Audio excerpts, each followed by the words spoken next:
Les jours d'automne à Lyon n'avaient rien de poétique pour Camille Moreau. Pour elle, les nuages bas et la pluie fine étaient comme une répétition sans fin de l'âpreté du quotidien. Chaque matin, elle quittait son petit appartement dans le quartier de la Guillotière, tenant Élise par la main, sa fille de 5 ans, avec un sac en bandoulière rempli de vêtements de rechange, de goûters et de factures impayées. Camille avait 28 ans, mais son regard en trahissait bien plus. Elle travaillait comme vendeuse dans une petite boulangerie de quartier, où les clients entraient et sortaient sans un bonjour, les yeux rivés sur leur téléphone. Ce matin-là, la pluie tombait depuis l'aube, froide et persistante, frappant les pavés comme pour rappeler à chacun que l'hiver s'annonçait. Camille n'avait qu'un manteau trop mince, acheté en solde l'année précédente, et un vieux parapluie cassé dont elle avait abandonné l'usage. Elle le remplaçait par son propre dos pour protéger Élise, glissant son manteau au-dessus des épaules frêles de l'enfant qui serrait contre elle une peluche rose aux oreilles élimées. Elles descendirent l'escalier de l'immeuble en courant, évitant les flaques d'eau sur le trottoir jusqu'à atteindre l'arrêt de bus.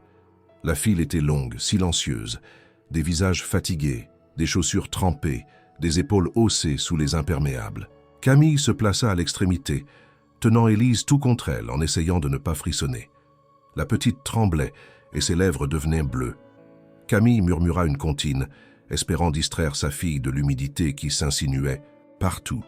Elle pensa à son compte en banque, au loyer en retard, au dernier texto du propriétaire, aux haricots en conserve qui l'attendaient pour le dîner, et à l'absence, toujours pesante, du père d'Élise. Un homme qu'elle avait aimé avec une intensité aveugle, mais qui avait disparu avant même la naissance de leur fille, laissant derrière lui un prénom et une chambre vide. Les minutes passaient et le bus n'arrivait pas. Camille regardait autour d'elle, évitant les regards, jusqu'à ce que, à quelques mètres, elle le voie. Un homme seul, sans parapluie, trempé jusqu'aux os, son costume collé à la peau, immobile, comme une statue sous la pluie. Il ne regardait personne, ses cheveux dégoulinaient sur son front. Il semblait perdu. Camille n'aurait pas su dire pourquoi, mais quelque chose en lui rappela ses propres matins de détresse. Un instinct, presque maternel, la poussa à faire un pas vers lui. Élise dans les bras, elle s'approcha doucement, bravant les regards désapprobateurs des autres usagers de la file. L'homme frissonna violemment. Alors, sans réfléchir, elle leva son bras libre, l'enroula autour de ses épaules et l'attira contre elle. Ce fut un geste bref, chaleureux. Il ne parla pas. Elle non plus. Il la regarda, surpris, presque choqué. Mais il ne recula pas. Ses yeux bleus, glacés quelques secondes auparavant, semblèrent s'adoucir. Camille ne sourit pas, ne dit rien. Elle le laissa là, juste assez réchauffé pour survivre à l'attente du bus. Quand le véhicule arriva enfin, une vague de chaleur et d'odeur mêlée les enveloppa. Camille monta avec Élise, se tenant debout près des portes. Elle ne chercha pas le regard de l'homme. Pourtant, elle sentait qu'il était monté, lui aussi. Elle aurait pu l'ignorer, continuer son chemin comme chaque jour. Mais quelque chose flottait dans l'air humide, quelque chose qu'elle ne pouvait encore nommer. Le bus démarra lentement, grinçant sur les rails mouillés. Élise s'endormit contre sa mère, le visage enfoui dans son écharpe. Camille regardait par la vitre, sans vraiment voir les immeubles défiler. Elle pensait à cet homme, à sa détresse, à ce contact furtif, ce geste de chaleur donné sans attendre de retour. Ce qu'elle ignorait, c'est que l'homme, lui, ne pourrait pas oublier. Le lendemain matin, le ciel semblait avoir repris le même gris figé. Les pavés de la rue brillaient encore d'humidité, et les feuilles mortes collaient au trottoir. Camille, comme à son habitude, se préparait en silence. Elle avait posé Élise sur une chaise, glissant des chaussettes épaisses à ses pieds, pendant que la bouilloire sifflait faiblement sur la petite gazinière. Aucun mot n'avait été échangé entre elles ce matin-là. La fatigue s'était infiltrée entre leurs gestes comme une brume. Mais dans un coin de son esprit, quelque chose vibrait encore. Une image brève, furtive, celle de l'homme trempé, ses yeux bleus agrandis de surprise, ce frisson qu'elle avait senti sous ses doigts quand elle l'avait pris dans ses bras. Camille secoua la tête. Ce genre de pensée n'avait pas de place dans son quotidien. Elle n'avait pas le luxe de s'attacher à des inconnus, encore moins à des hommes en costume. Pourtant, en arrivant au même arrêt de bus, son regard le chercha. Il n'y était pas. La file était moins dense, mais tout aussi morne. Camille soupira, resserrant son manteau autour d'Élise. Le bus arriva plus rapidement que la veille, ce qui brisa un peu la routine. Elles montèrent, trouvèrent une place assise, et Camille laissa son esprit vagabonder en fixant les gouttes de pluie sur la vitre. À mi-chemin du trajet, elle le vit. Il était debout, près de la porte centrale, adossé à la barre métallique, les yeux fixés droit devant lui. Vêtu du même costume, propre cette fois, et légèrement froissé comme s'il avait dormi avec. Il ne portait toujours pas de parapluie. Il ne la regardait pas, mais Camille sentit immédiatement la tension dans son corps. Il l'avait vue, elle en était certaine. Le bus s'arrêta de nouveau et Camille détourna le regard, feignant l'indifférence. Élise, qui somnolait, posa sa tête sur la cuisse de sa mère. Camille glissa doucement ses doigts dans les cheveux de l'enfant, tentant de calmer le rythme inhabituel de son propre cœur. Elle ne comprenait pas pourquoi ce regard furtif la troublait tant. L'homme descendit quelques arrêts plus tard, sans un mot, sans un regard. Mais au moment de franchir la porte, il tourna la tête, juste une seconde. Et cette seconde fut suffisante. Ses yeux croisèrent les siens, et un frisson parcourut l'échine de Camille. Il la remercia silencieusement par un hochement de tête presque imperceptible, puis il disparut dans la foule. Ce soir-là, après avoir couché Élise, Camille resta longtemps assise dans la cuisine. Elle sirotait une tisane tiède, les bras croisés, le regard perdu dans le vide. Elle repensait au geste qu'elle avait fait spontanément. Elle s'était dit que c'était un simple acte de bonté, un instant humain dans une ville trop dure. Mais maintenant, elle n'en était plus si sûre. Antoine Lefebvre, quant à lui, n'était pas rentré directement chez lui après être descendu du bus. Il avait marché longtemps, sans but, les mains dans les poches. Il ne se souvenait pas de la dernière fois qu'on l'avait touché sans intérêt caché. Pas pour l'argent, pas pour le nom, pas pour ce qu'il représentait, mais juste pour lui. Il s'était laissé enlacer par une inconnue et cet instant l'avait hanté depuis. La chaleur de ce corps fragile mais déterminé, le regard inquiet mais digne.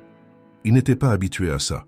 Lui, le millionnaire discret qui évitait les projecteurs, les mondanités, les contacts. Il passait ses journées à gérer des chiffres, des transactions, des bâtiments qu'il ne verrait jamais. Il avait bâti un empire, mais au prix d'une solitude bien habillée, masquée sous des réunions et des dîners sans goût. Et voilà qu'une jeune mère aux vêtements usés avait fissuré cette façade en quelques secondes. Le lendemain, il reprit le même bus. Il se sentit ridicule. Il n'avait pas de raison logique d'y être. Il pouvait se faire conduire, il avait des chauffeurs, des voitures avec sièges chauffants. Mais il monta vêtu d'un manteau long et d'un bonnet simple. Il s'assit et attendit. Camille n'était pas là. Il revint le jour suivant, et le suivant encore, jusqu'à ce qu'il la voie, au loin, courir avec sa fille sous le bras, le manteau levé comme un bouclier. Elle ne le remarqua pas cette fois. Elle était trop occupée à essuyer les joues d'Élise. Antoine ne s'approcha pas. Il resta dans l'ombre, observant, étrangement nerveux. Il ne savait pas encore ce qu'il cherchait, juste la revoir. Sentir que ce moment n'était pas un rêve. Camille, quant à elle, continua sa routine sans se douter que l'homme du câlin était désormais une présence récurrente dans ses matinées. Un regard parmi tant d'autres, un mystère encore enfoui.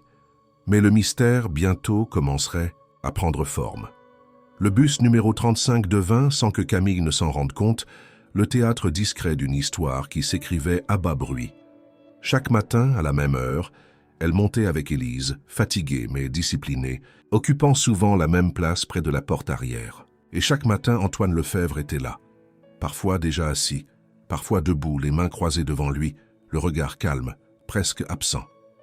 Camille, concentrée sur son quotidien, ne le remarquait que par éclat. Un éclat de regard, une silhouette immobile, un visage dans la foule, l'homme du câlin, l'homme au costume. Elle se disait parfois qu'elle l'avait peut-être rêvé, puis le retrouvait là dans le même coin du bus, le regard posé au loin. Ils ne s'étaient plus parlé. Aucun mot, aucun signe. Mais quelque chose changeait dans l'air chaque fois qu'elle entrait. Pour Antoine, ce trajet matinal était devenu un rituel. Il quittait son appartement bien avant l'heure nécessaire, prenait un taxi jusqu'à un arrêt discret en dehors de son quartier et montait dans ce bus qui ne le menait nulle part d'utile. Il y avait renoncé à l'efficacité. Chaque Matin, il s'imposait cette routine, uniquement pour l'apercevoir elle. Camille. Elle ne savait toujours pas qui il était, et cela, paradoxalement, le rassurait. Il l'observait avec une attention silencieuse. La manière dont elle replaçait la barrette d'Élise avec tendresse, ou comment elle attrapait son sac, d'un geste rapide et précis lorsqu'elle descendait en vitesse. Il remarquait les vêtements usés, les chaussures trop petites, les petits gestes qui trahissaient une vie réglée par la nécessité. Il ne comprenait pas encore pourquoi, mais il avait besoin d'être là, de voir ce fragment de réalité brute, loin de son monde aseptisé. Un matin, alors que Camille fouillait dans son sac pour trouver la carte de transport d'Élise, celle-ci tomba au sol. Antoine la ramassa avant même qu'elle ait eu le temps de se pencher. Leurs mains se frôlèrent. Elle releva la tête, croisa son regard. Il lui tendit la carte, sans rien dire. Elle murmura un « merci » rapide, un peu gêné, puis détourna les yeux. Antoine sourit intérieurement. C'était peu, mais c'était un début. Les jours suivants, il se plaça parfois plus près, parfois plus loin. Il cherchait le bon équilibre. Ne pas effrayer, ne pas envahir, juste être là. Il n'avait aucun plan, aucune stratégie. Il ne voulait pas la séduire. Il voulait comprendre pourquoi ce contact furtif l'avait tant bouleversé. Pourquoi son monde si bien cadré lui semblait désormais bancal à côté du sien. Camille, de son côté, sentait une étrange présence constante. Elle avait l'intuition d'être observée, mais sans malaise. Une attention douce, silencieuse. Cela ne la dérangeait pas. Parfois, elle se surprenait à chercher son reflet dans la vitre, à vérifier s'il était encore là. Il l'était. Toujours. Un jeudi matin, alors qu'une panne bloquait le bus dans un embouteillage monstre, Camille fut contrainte de descendre 2 arrêts plus tôt avec Élise. Elle marchait vite, portant sa fille qui râlait sous la pluie fine. Antoine descendit également. À quelques mètres derrière elle, il hésita à s'approcher. Puis il s'arrêta. Il ne voulait pas franchir une ligne invisible. Il la regarda disparaître dans une ruelle, la silhouette amaigrie par le poids de la vie et d'une enfant endormie. Ce soir-là, dans son bureau du 8e étage, Antoine fixa longtemps la grande baie vitrée qui donnait sur la ville. Il avait passé la journée en réunion, signé des contrats, approuvé des budgets. Mais son esprit restait coincé dans cette ruelle derrière cette silhouette, Camille. Il ne connaissait que son prénom, entendu un jour alors qu'Élise l'appelait doucement dans le bus. Et cela suffisait à allumer quelque chose en lui, une curiosité, un écho lointain. Il demanda à son assistant de modifier ses rendez-vous du matin pour les prochains jours. Il ne donna pas d'explication. Il voulait continuer à monter dans ce bus, voir ses matins pluvieux et ses gestes simples. Il voulait, sans l'admettre encore, rester proche de cette femme qui ne demandait rien à personne, mais qui avait changé quelque chose en lui, profondément. Camille, elle, se contentait d'avancer. Son quotidien ne permettait pas les digressions romantiques, et pourtant, elle se surprenait à attendre ses trajets, à guetter ce regard discret dans le reflet des vitres, à sentir battre son cœur un peu plus vite quand elle montait dans le bus. Elle n'en parlait à personne, pas à sa collègue, de la boulangerie, pas à Élise. C'était un secret, un frisson intérieur qu'elle gardait pour elle. Mais le hasard, dans sa façon particulière de tisser les liens, préparait déjà un nouvel entrelacement. Bientôt, les routines deviendraient un choix, les regards, paroles, et les silences, révélations. La pluie n'avait pas cessé depuis plusieurs jours, comme si le ciel lui-même avait décidé de s'installer dans une mélancolie tenace. Camille, désormais habituée à apercevoir le visage de l'homme du bus chaque matin, commençait à intégrer cette présence à son quotidien sans vraiment y réfléchir. Antoine Lefebvre faisait partie du décor, discret mais constant, comme les gouttes sur les vitres ou les craquements du vieux bus à chaque virage. Elle ne savait toujours pas qui il était, et lui ne s'était pas encore présenté. Mais il y avait dans cette routine une forme de réconfort muet, un ancrage. Elle n'en demandait pas plus. Elle avait appris à ne pas attendre. Ce matin-là, pourtant, une lettre changea tout. Elle la découvrit glissée sous sa porte en rentrant de la boulangerie. L'enveloppe était blanche, sans timbre. À l'intérieur, une notification officielle du tribunal. Son ancien compagnon, Mathieu Arnaud, avait engagé une procédure pour demander un droit de visite à l'égard d'Élise. Le papier trembla dans ses mains. Elle s'assit lentement sur le vieux canapé de son salon, incapable de respirer pendant de longues secondes. Mathieu. Cela faisait plus de 6 ans qu'elle n'avait pas entendu parler de lui. Il était parti dès qu'elle avait annoncé sa grossesse, refusant toute responsabilité. Il n'avait jamais vu Élise, il n'avait jamais envoyé un mot, un sou, un geste. Et maintenant, il réapparaissait, épaulé d'un avocat, avec une demande officielle. Camille sentit la panique l'envahir. Pourquoi maintenant? Pourquoi lui? Elle serra le document contre elle, comme pour empêcher qu'il existe. Élise jouait calmement dans la chambre, inconsciente de la tempête qui venait de s'abattre sur leur vie. Le lendemain, dans le bus, Camille avait le visage fermé. Ses yeux cernés fixaient le sol. Élise était silencieuse, comme si elle sentait que quelque chose n'allait pas. Antoine la vit immédiatement. Il comprit que quelque chose avait changé. Son regard cherchait le sien, mais elle ne leva pas les yeux. Il s'approcha à peine, restant à quelques pas. Et même sans comprendre, il devina la détresse. Elle se tenait dans sa posture, dans ses mains crispées sur la barre, dans la manière dont elle évitait le regard du monde entier. Le bus roula dans le silence. Lorsque Camille descendit, Antoine hésita à la suivre. Il fit un pas puis se ravisa. Il n'avait pas le droit d'entrer plus loin. Pas encore. Mais cette nuit-là, il ne dormit pas. Il se repassa en boucle cette image d'elle, brisée en silence. Il sentait au fond de lui qu'elle avait besoin d'aide. Et pour la première fois depuis des années, il se sentit impuissant. Camille, de son côté, oscillait entre peur et colère.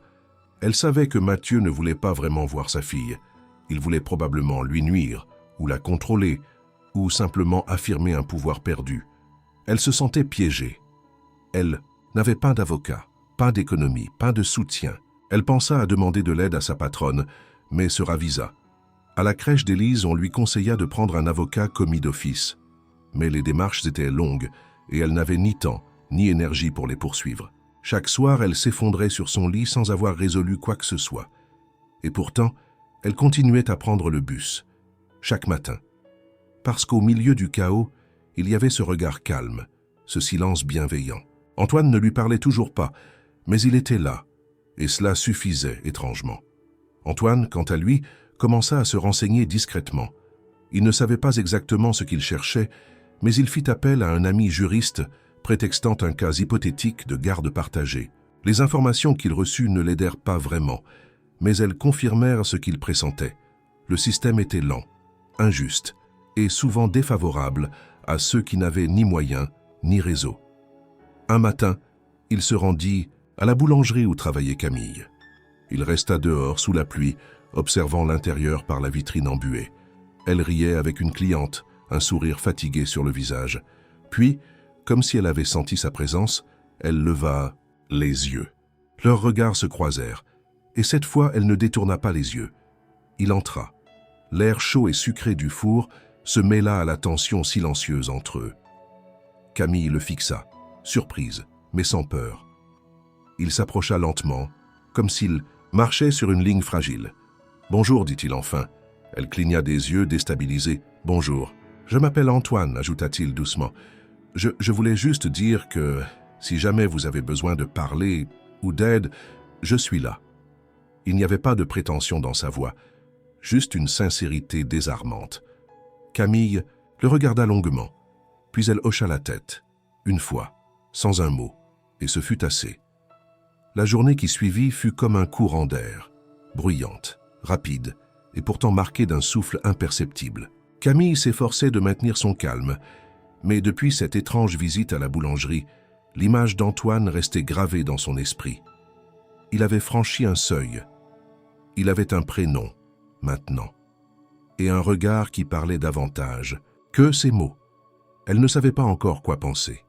Était-ce un client un peu trop présent, un homme seul cherchant une connexion, ou quelque chose de plus trouble? L'incertitude la dérangeait.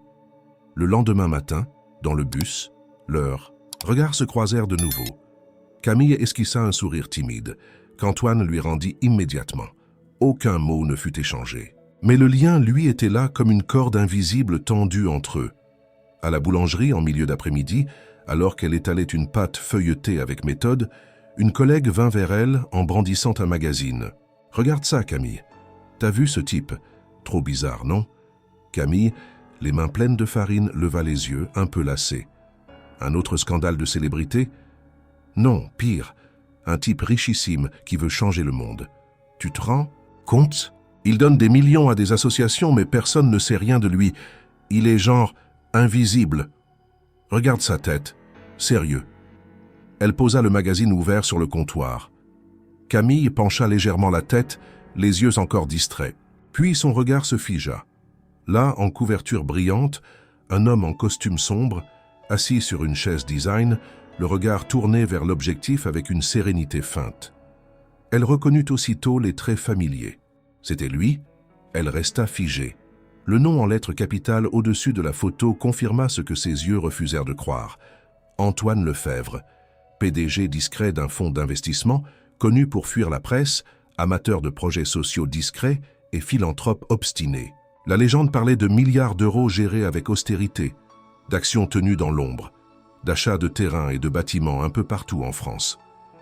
Camille sentit une chaleur monter à ses joues. Elle recula d'un pas. « Tu le connais ?» demanda la collègue, intriguée par sa réaction. « Non, je croyais juste l'avoir déjà vu quelque part. C'est tout. » Elle retourna à ses tâches, mais ses gestes avaient perdu leur fluidité. Le visage de l'homme du bus, de celui de la boulangerie, du magazine, tout se superposait dans sa tête. Elle se sentit bête. Bien sûr qu'un homme comme lui ne montait pas dans un vieux bus tous les matins. Bien sûr qu'un type en costume trempé dans la rue ne pouvait être qu'un fantôme, une illusion. Ou alors, elle passa l'après-midi à observer ses pensées se battre entre logique et intuition. Chaque sourire échangé, chaque regard posé dans le bus, chaque geste qu'elle avait cru banal, prenait désormais une autre couleur. Antoine Lefèvre. Ce n'était pas un prénom lancé à la va-vite.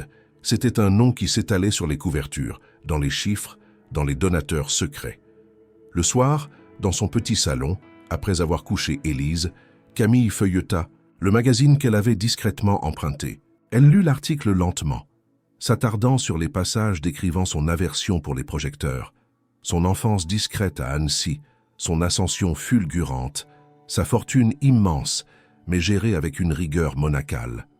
Aucun détail personnel, aucune mention de femme, d'enfant, de famille, juste des chiffres, et cette phrase tout à la fin, « Un homme qui semble chercher dans le silence ce que d'autres poursuivent dans la lumière. » Camille referma le magazine. Elle se sentait trompée, mais pas par lui, par elle-même. Comment avait-elle pu être si aveugle? Il ne s'était jamais présenté autrement que par sa présence. Il n'avait rien demandé, rien promis.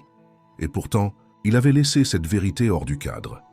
Le lendemain matin, elle monta dans le bus avec le cœur lourd. Antoine y était. Il lui sourit comme chaque jour. Cette fois, elle ne lui rendit pas le sourire. Elle s'assit à l'opposé, gardant Élise contre elle, évitant ses yeux. Antoine sentit immédiatement le changement.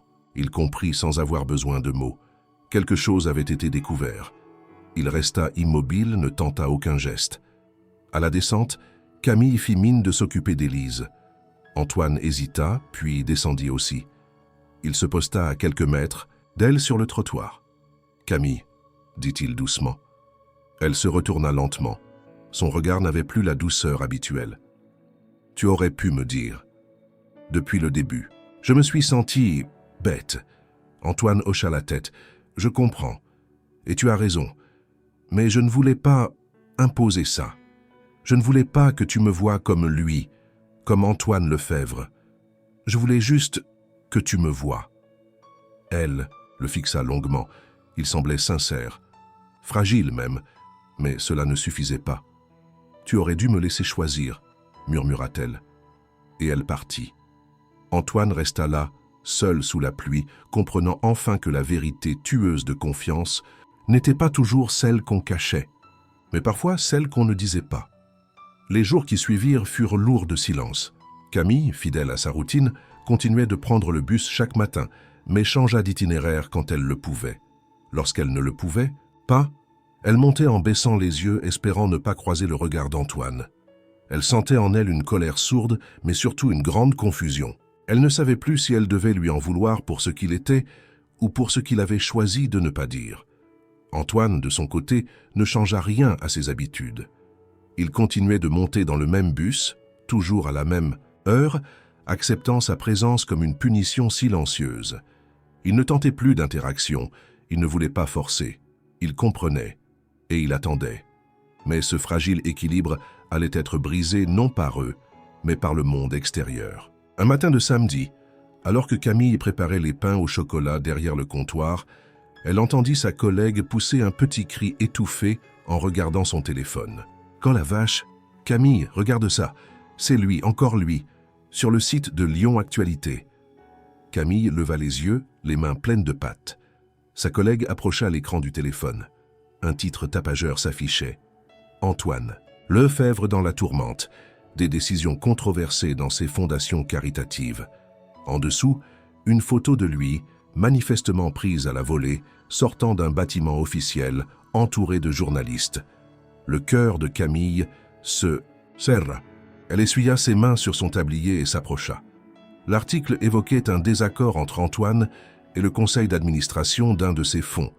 Il avait décidé seul de transférer une grosse partie des ressources vers des programmes pour familles monoparentales, ce qui avait créé une fracture au sein du groupe.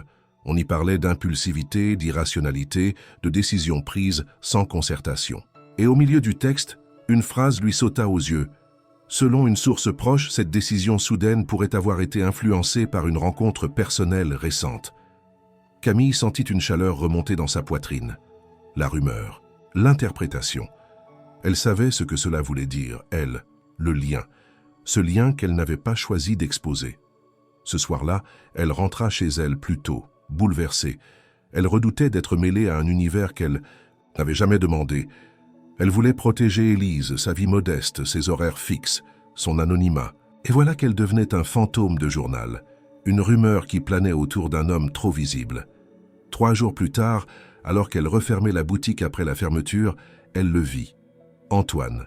Il attendait, debout, de l'autre, côté de la rue. Il ne s'approcha pas. Il attendit qu'elle le voie. Quand leurs regards se croisèrent, il fit un pas lent, hésitant. Camille ne bougea pas. « Je ne vais pas m'excuser encore, » dit-il d'une voix posée.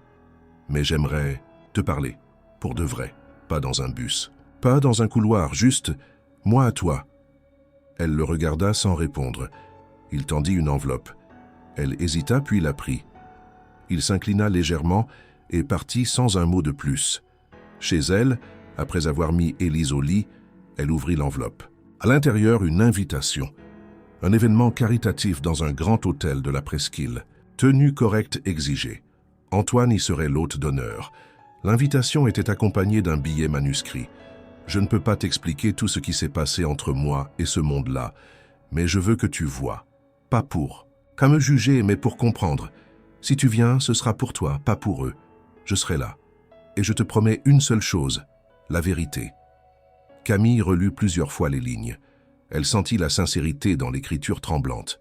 Mais elle sentit aussi le danger. Était-ce une manière détournée de la mettre en lumière? Voulait-il l'utiliser pour redorer son image? Ou était-ce simplement un appel honnête, maladroit, mais vrai? Elle laissa l'enveloppe sur la table. Et pendant 2 jours, elle n'y toucha pas. Le soir de l'événement arriva.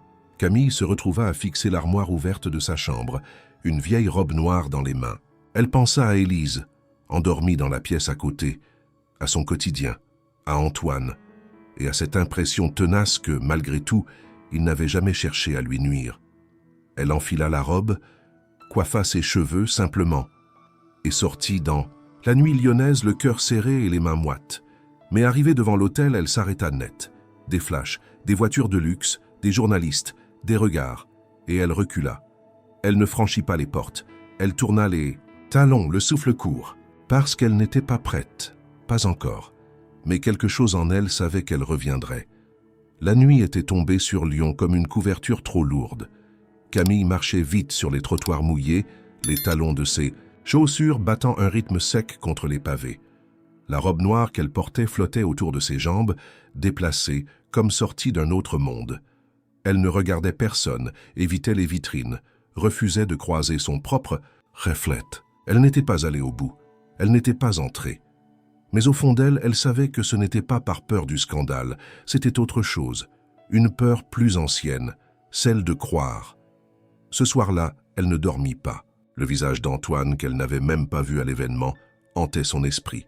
Elle imaginait ce qu'il avait pensé, l'attendant peut-être, scrutant chaque nouvelle arrivée, chaque silhouette franchissant les portes vitrées. Elle se sentait coupable sans vraiment comprendre pourquoi. Elle n'avait rien promis, rien accepté. Mais une part d'elle savait qu'en recevant cette invitation, quelque chose s'était ouvert. Le lendemain, elle le vit dans le bus.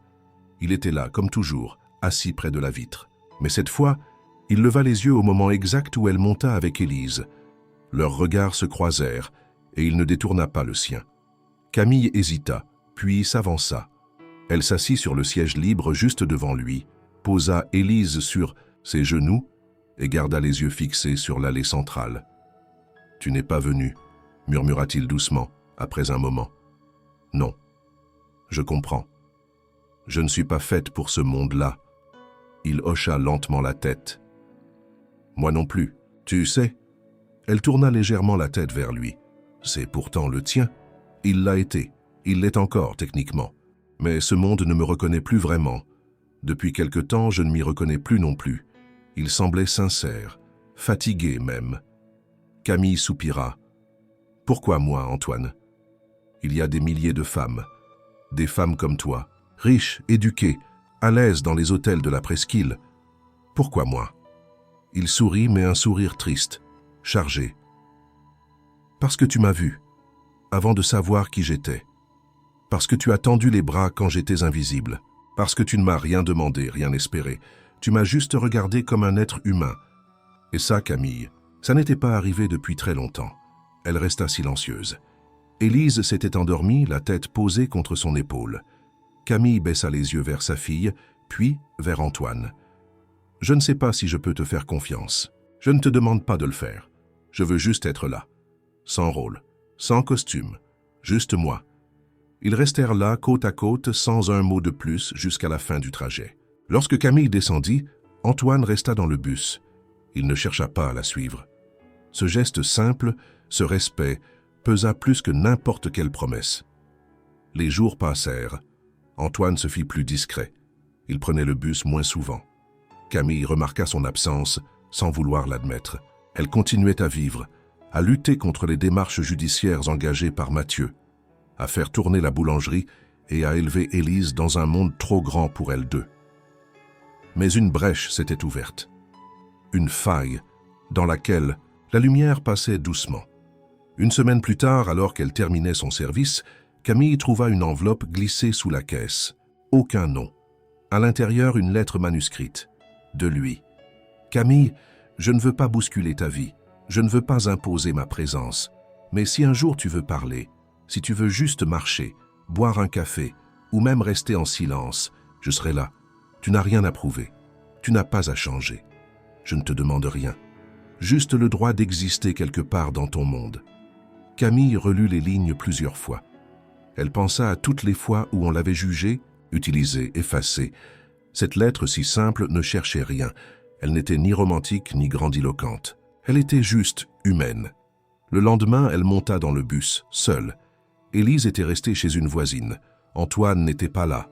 Camille descendit 2 arrêts plus tôt, marcha dans les rues calmes du Vieux-Lyon, puis s'arrêta devant une petite terrasse de café. Elle s'assit, commanda un café et attendit.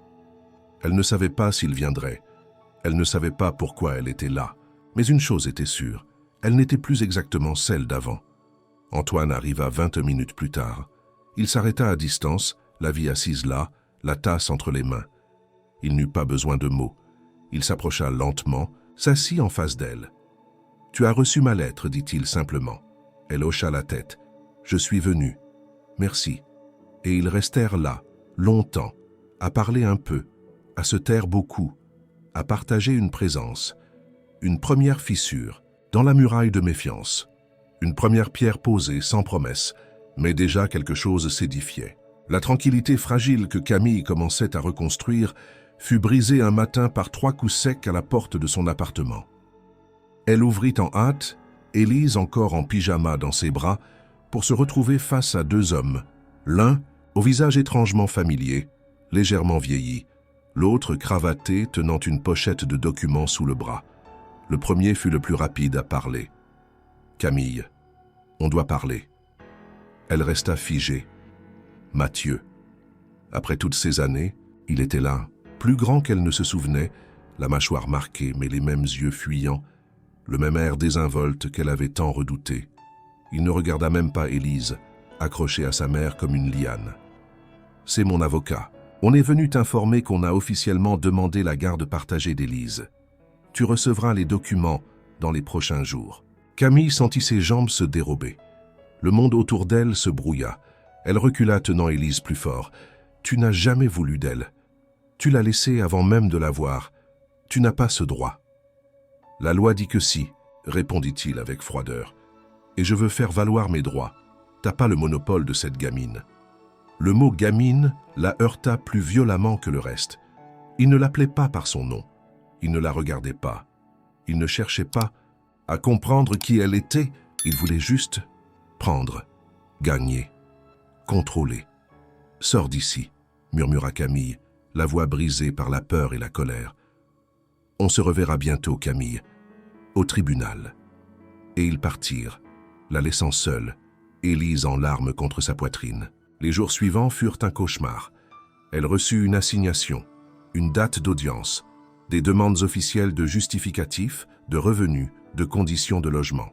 Elle, qui n'avait rien d'autre qu'un salaire modeste, une chambre partagée et des horaires décalés, se retrouva confrontée à un système où les papiers pesaient plus que l'amour. Elle pensa à Antoine, mais se retint de l'appeler. Elle ne voulait pas être celle qui profite, celle qui cherche un riche pour sauver sa peau. Elle avait grandi avec cette peur d'être perçue comme une profiteuse. Elle se battait seule depuis le début, et elle croyait devoir continuer. Seule? Mais Antoine n'était pas dupe. Il passa à la boulangerie un matin sans prévenir. Il la vit pâle, les cernes plus creusées, les gestes mécaniques. Il attendit qu'elle sorte pour la pause. « Tu es en train de t'épuiser », murmura-t-il doucement. Elle ne répondit pas, tout de suite. Il veut sa garde. Il ne l'a jamais aimée. Mais il a trouvé un avocat, et moi j'ai rien. Même pas un justificatif de garde à temps plein. Antoine resta silencieux un instant, puis tendit un petit papier. C'est un avocat spécialisé en droit de la famille. Pas payé, il travaille avec une association. Il te conseillera au moins. Elle regarda le papier sans le prendre. Je ne veux pas que tu fasses ça. Je ne veux pas que tu sauves ma vie. Ce n'est pas ton rôle. Il hocha la tête. D'accord. Alors dis-toi que ce n'est pas moi. C'est quelqu'un qui peut t'aider. C'est juste un nom. Tu fais ce que tu veux. Elle finit par prendre le papier. Le froissa, le glissa dans sa poche. Merci, dit-elle simplement. Ce soir-là, Camille appela le numéro. Elle expliqua son cas. L'avocat l'écouta, lui posa des questions simples et lui proposa de la rencontrer dès le lendemain. Lorsqu'elle raccrocha, elle sentit un poids immense se délier de ses épaules. Elle n'était pas encore sortie d'affaires, mais elle n'était plus seule. Le jour du rendez-vous, elle déposa Élise chez une voisine et traversa la ville, sous une pluie fine. Dans le petit bureau du quartier de Montplaisir, elle rencontra Maître Delcourt, un homme au regard clair et à la voix calme. Il lut les documents, hocha la tête plusieurs fois, puis déclara « Vous avez tout à fait le droit de vous défendre, et je peux vous accompagner, officiellement. » Camille acquiesça, le cœur battant. Elle sortit du bureau en tremblant, entre soulagement et appréhension. Et ce soir-là, elle écrivit une lettre, pas longue, mais essentielle. « Antoine, tu n'as rien exigé, tu n'as rien imposé, tu étais juste là. Et aujourd'hui, grâce à ça, j'ai enfin pu dire oui à un peu d'aide. Merci. » Elle la glissa discrètement sous la porte de l'immeuble d'Antoine, sans signer autre chose que son prénom. Ce matin-là, Antoine se leva plus tôt que d'habitude. Il n'avait pas dormi. La lettre de Camille, qu'il avait trouvée glissée sous sa porte, le tenait éveillé depuis des heures. Une simple feuille, un mot sobre, sans attente. Et pourtant, ces quelques lignes avaient suffi à dissoudre quelque chose en lui qu'il croyait figé à jamais. Cette impression de ne jamais faire partie de rien. Il décida, sans trop réfléchir, de se rendre à la boulangerie. Pas pour la voir, elle. Il le savait. Elle n'y était pas ce jour-là. Il avait noté qu'elle prenait congé le mercredi pour s'occuper d'Élise.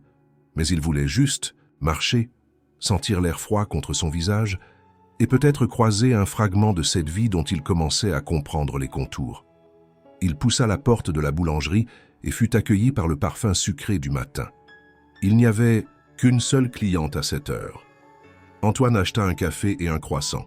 Puis, au moment de partir, il aperçut dans le coin de la salle, assise sur un petit tabouret avec des crayons étalés autour d'elle, une fillette qu'il reconnut immédiatement, Élise. Elle dessinait en silence, concentrée, sa petite langue coincée entre les lèvres.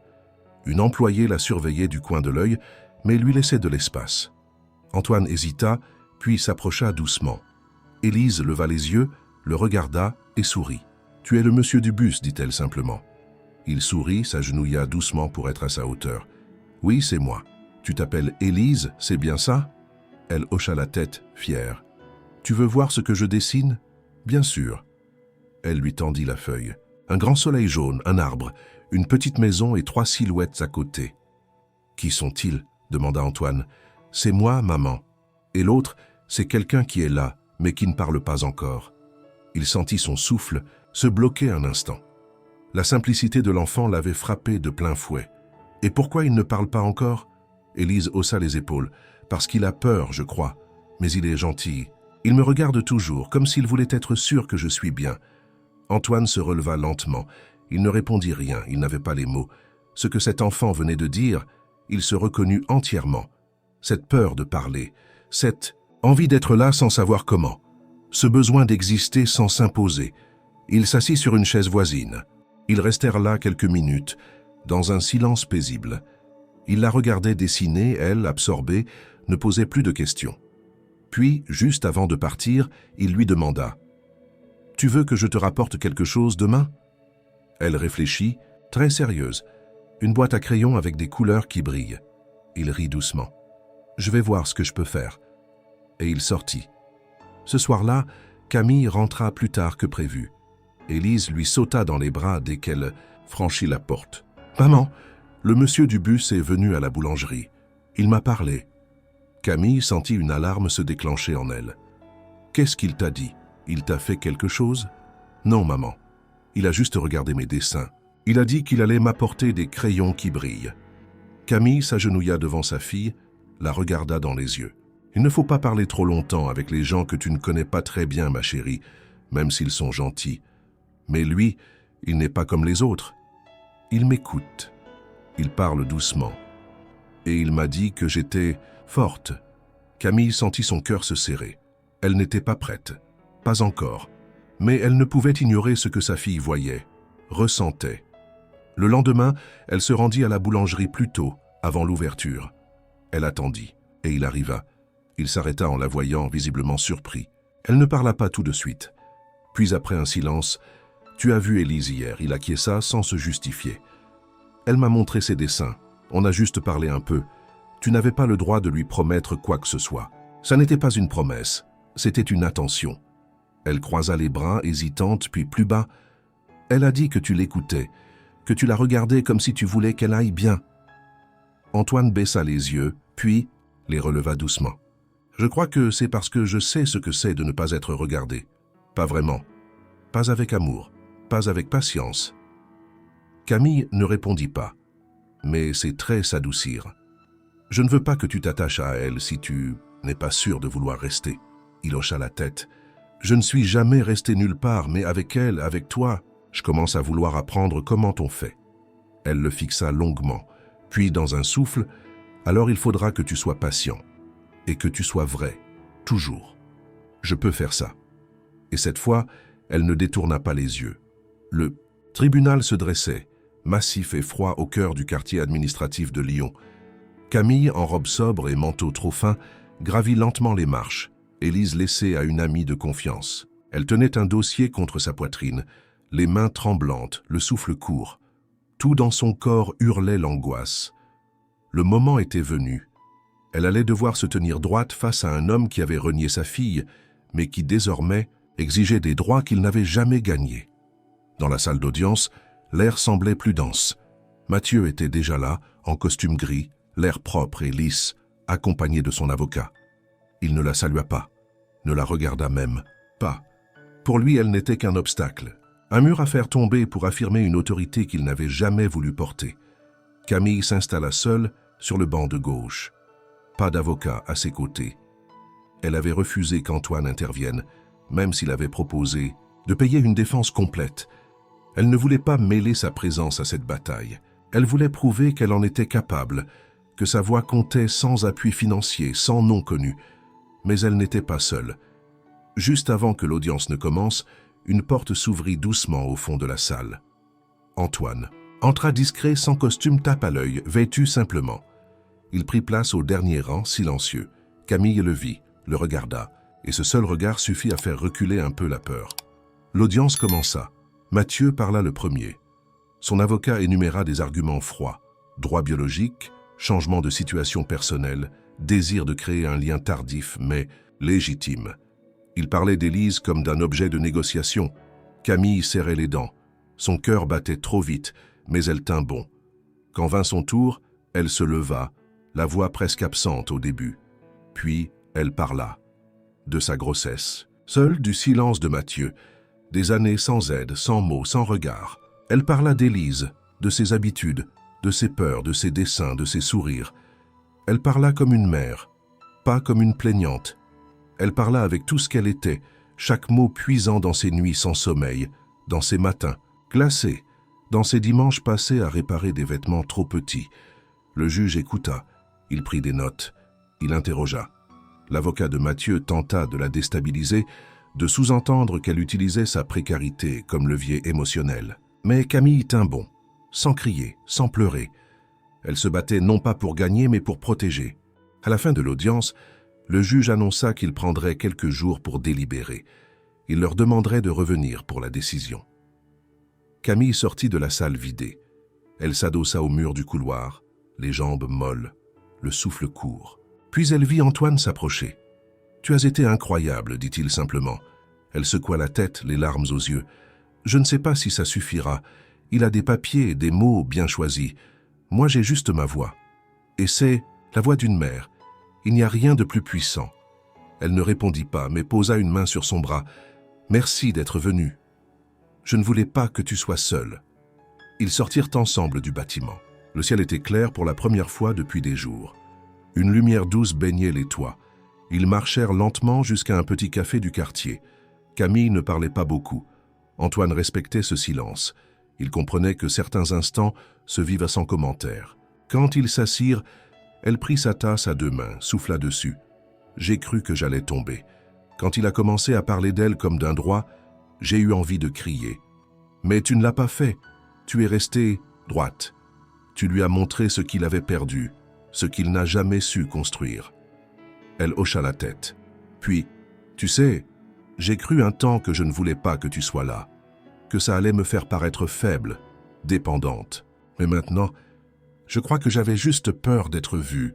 Je te vois, Camille, depuis le premier jour. » Elle releva les yeux vers lui, et pour la première fois, elle le crut entièrement.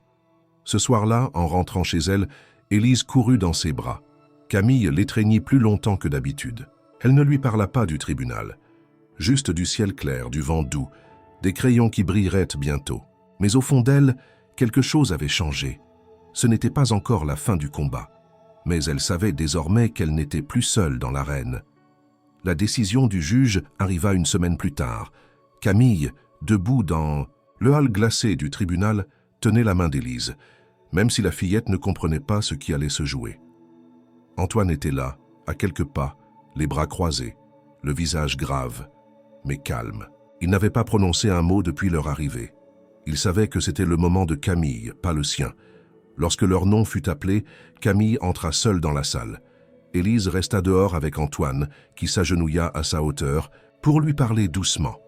La distraire, lui montrer les oiseaux qui se posaient sur les rambardes du jardin public en contrebas. Il ne lui parlait pas de justice, juste de choses simples pour la garder dans un monde plus doux. Camille se tint debout devant le juge. Il lut sa décision à voix haute. Les mots tombèrent avec lenteur, solennels, comme s'il voulait laisser le temps au cœur de les comprendre. Le tribunal reconnaissait que Mathieu Arnaud n'avait pas établi de lien affectif, ni démontré de volonté constante de participer à l'éducation d'Élise.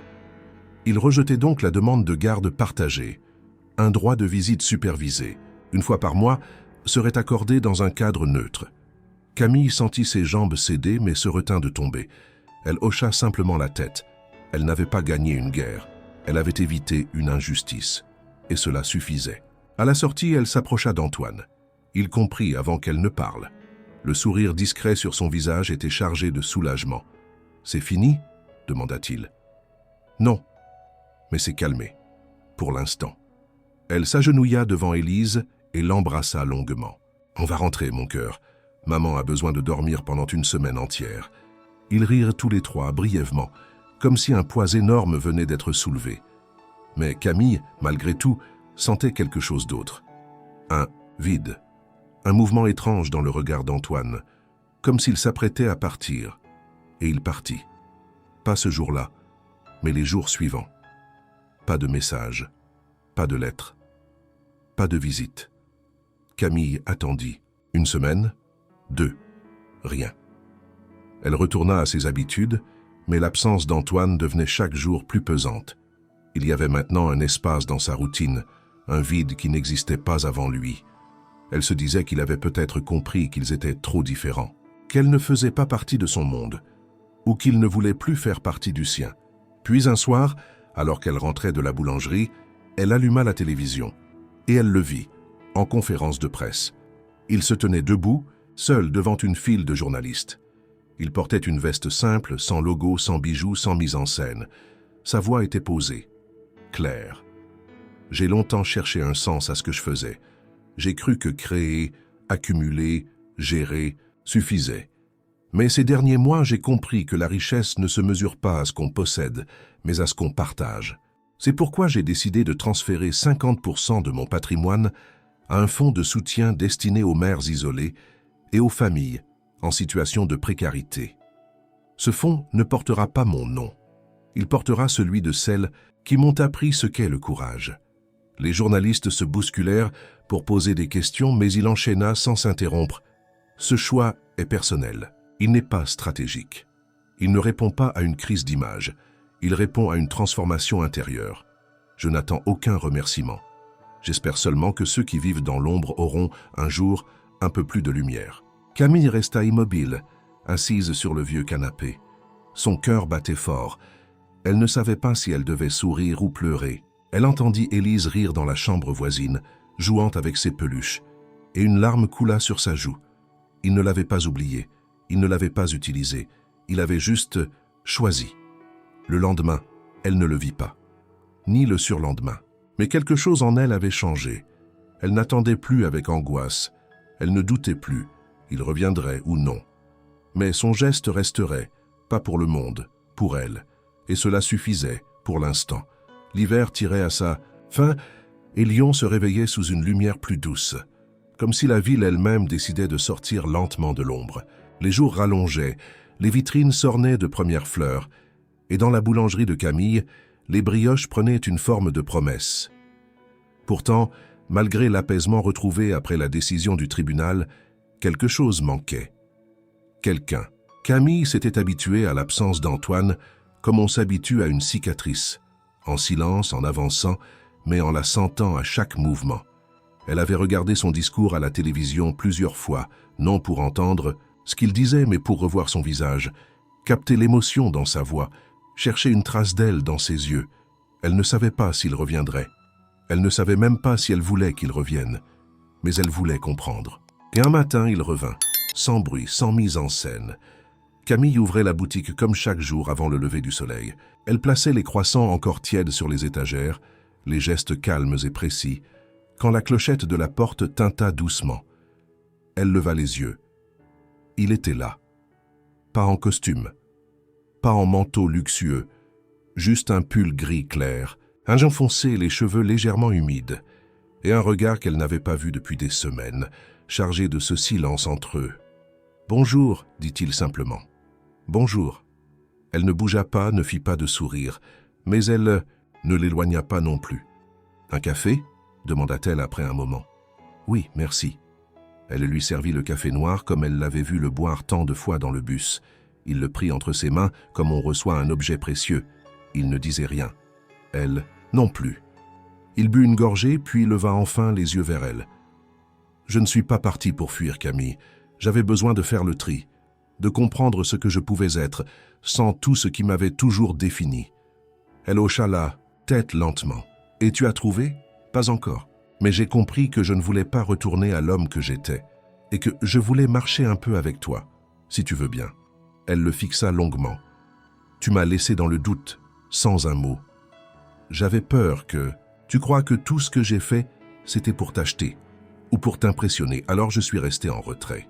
Et puis j'ai compris que je n'avais pas besoin d'être parfait, juste d'être présent. Un silence s'installa, mais cette fois, il n'était pas lourd. « Élise me parle encore de toi », murmura-t-elle. Elle a rangé tes crayons dans une boîte qu'elle appelle les couleurs du monsieur du bus. Antoine sourit, un vrai sourire, pas celui des conférences. Elle est forte, elle te ressemble. Elle n'a pas besoin d'un père de remplacement, Antoine, ni d'un héros, juste de quelqu'un de vrai qui ne part pas au moindre doute. Je sais. Il finit son café en silence, la regarda ranger les tasses derrière le comptoir. « Et toi, Camille, qu'est-ce que tu veux ?» Elle s'arrêta, la main posée sur une soucoupe. « Je veux qu'on me regarde sans me sauver, qu'on m'accompagne sans me diriger, et je veux pouvoir poser la tête sur une épaule sans me demander combien de temps elle sera là. » Il se leva lentement, fit le tour du comptoir, se posta devant elle. « Je ne sais pas faire tout ça parfaitement, mais j'apprends vite. » Elle le regarda indécise, puis elle posa sa tête contre sa poitrine, doucement, comme on teste la stabilité d'un mur après un tremblement de terre. Il ne bougea pas, il la laissa respirer, et elle sut. Ce n'était pas un conte de fées, ce n'était pas une fin. C'était un début, fragile, réel, construit non sur des promesses mais sur la présence. Le jour continua comme tous les autres. Clients, farine, chaleur du four. Mais à l'arrière de la boulangerie, 2 tasses restèrent posées sur une petite table, vides mais pleines de quelque chose de nouveau. Une paix, une possibilité. Le printemps avait fleuri à Lyon, avec ses arbres en fleurs, ses terrasses, bondées et ses enfants courant dans les allées des parcs. La ville, d'habitude pressée et bruyante, semblait respirer à un rythme plus doux. Et au milieu de cette nouvelle saison, une scène discrète se dessinait, loin des regards et des projecteurs. Celle d'une femme, d'un homme et d'une enfant, marchant côte à côte dans les allées du parc de la Tête d'Or. Camille tenait la main d'Élise, qui sautillait entre 2 flaques d'eau. Antoine marchait à leur rythme, légèrement en retrait, comme pour ne pas forcer sa place. Il avait appris à écouter les silences, à respecter les temps morts, à ne pas vouloir remplir chaque espace. Ils n'étaient pas un couple classique. Ils n'avaient pas de photos encadrées sur la cheminée, ni de projet de maison avec jardin. Ils avaient quelque chose de plus rare, une entente silencieuse, tissée de gestes simples et d'une confiance lente, mais solide.